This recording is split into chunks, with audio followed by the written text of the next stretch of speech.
કરોડ વર્ષ જૂના ડાયનોસોરના પંચાના નિશાન ગુજરાતની ગુફામાંથી મળ્યા છે. યસ, દાહોદ જિલ્લાના ઝાલોદ નજીક આવેલા ઘુગરદેવ મહાદેવની પાંડવકાલીન ગુફામાંથી ડાયનોસોરના સંભવિત પંચાના નિશાન જોવા મળ્યા હોવાનો દાવો કરવામાં આવી રહ્યો છે. આ નિશાન જોઈને ગુજરાતની યાત્રાધામ વિકાસ બોર્ડની સર્વે ટીમ પર ચોંકી ગઈ હતી.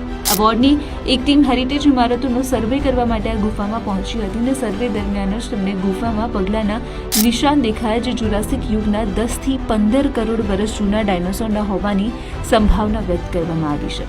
આશરે 5000 વર્ષ જૂના પૌરાણિક ઘુગરદેવ મંદિરની ગુફામાંથી આ સંકેતો મળતા લોકોમાં ભારે કુતૂહલ ફેલાયું છે. જો કે આ ચિહ્નો ખરેખર ડાયનોસોરના છે જ કે કેમ તેની સત્તાવાર ચકાસણી અને સંશોધન બાદ જ ચોક્કસ માલુમ પડશે. જોકે તમને જણાવી દઉં કે ગુજરાતની ધરતીમાંથી આવા પ્રાચીન અવશેષો મળી આવવાનો આ પ્રથમ કિસ્સો નથી. બાલાસરનો ડાયનોસોરના ઈંડા અને હાડકાના અવશેષો માટે જાણીતું છે, જ્યાં 1980ના દાયકાથી રિયોલી ગામમાં ખોદકામ ચાલી રહ્યું છે, જેના તારણો પરથી જણાવ્યું છે કે લગભગ 64 મિલિયન વર્ષો પહેલા ડાયનોસોરની 13 થી વધુ પ્રજાતિઓ અહીંયા હતી. તાજેતરમાં જ કચ્છની પાનખરું પાસેની લિગ્નાઇટ ખાણમાં અત્યાર સુધીના સૌથી મોટા સાપના અવશેષો મળી આવ્યા હતા, જેની લંબાઈ 49 ફૂટ એટલે કે 15 મીટર સુધીનો હોવાનો અંદાજ છે.